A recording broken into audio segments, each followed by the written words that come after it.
Hey guys, Dr. Huntington here, and in this video, I'm going to answer a question that somebody sent in recently. The question is alcohol really that bad for my health?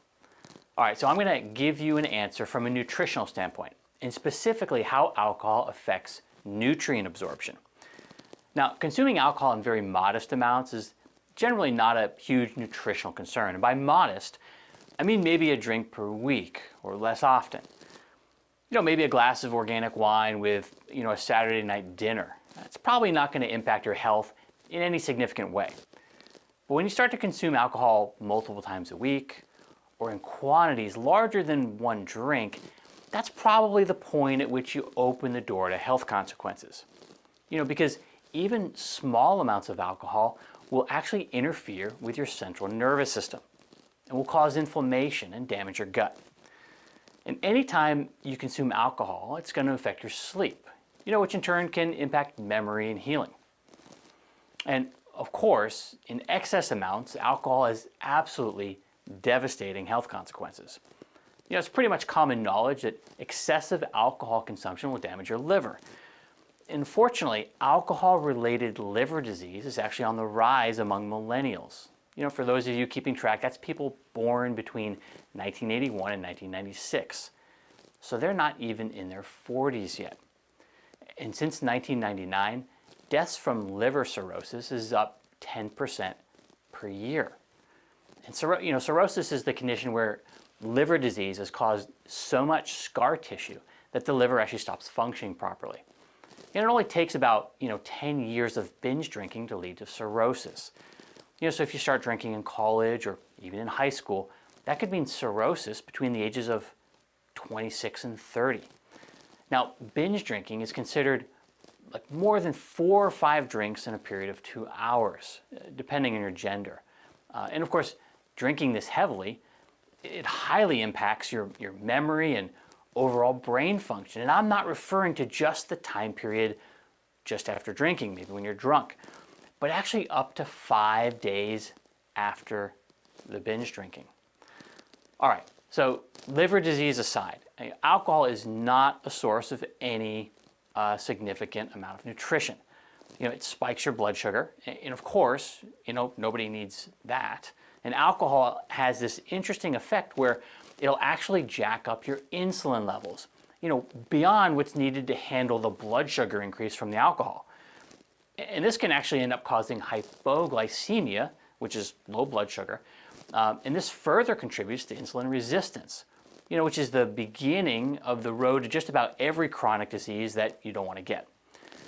And throw on top of that the fact that alcohol is often mixed with sugary drinks or juice, and then the gluten from alcohol grains. And, you've got yourself a beverage that is, just simply destructive to your health. But you know that. And nobody drinks alcohol because they think it's good for them, right? So let's look at how alcohol actually inhibits the absorption and actually encourages the excretion of certain nutrients, specifically the B vitamins, as well as vitamin C and A and D. Now here's what happens.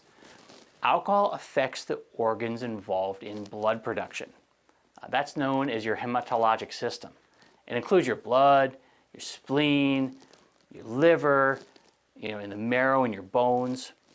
Now, chronic heavy drinking blocks the B vitamins from being absorbed. And that includes B1. And a lack of B1 is the major factor in causing alcohol-related brain disease.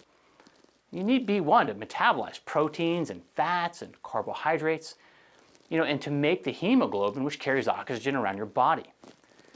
Now, alcohol consumption also compromises vitamin B12, which is needed for red blood cell production and for your central nervous system to actually function properly. Without adequate amounts of B12, you open the door to neurological disorders. That can include depression or memory loss or neuropathy, which is like, pain and tingling in your extremities, your arms, your legs. Now, alcohol will also lower your levels of folic acid, or B9. And B9 is involved with any kind of growth or repair because it's involved in literally creating new cells. In fact, it's needed for every function that requires cell division. So a deficiency in B9, can also cause a type of anemia that lowers your oxygen carrying capacity and will lower your endurance. B9 also keeps your blood vessels healthy and helps proof you up against heart disease. So you don't want to be deficient in B9, right? And when alcohol depresses your levels of vitamin C, well, a sustained deficiency of C causes depression and fatigue. And C is also needed so that you can absorb other nutrients like calcium and iron. So without adequate levels of C, you're going to start to become depleted in other minerals. And because alcohol inhibits fat absorption, people who drink alcohol regularly will tend to develop deficiencies in the fat-soluble vitamins, so like A and D and E. And that can cause problems with your vision, bones, problems with your brain, and nerve disorders in the long term. So to wrap this up here, in extreme moderation, alcohol doesn't seem to have a dramatic long-term effect on health. But binge drinking, or frequent moderate drinking, it opens the door to nutritional deficiencies, blood sugar problems, and neurological disorders. So as you might have guessed, your body is better off without the alcohol. All right, so hopefully this video does not go out on a Saturday night, and before I get myself into any more trouble, I'm out of here. I'll catch you in the next video.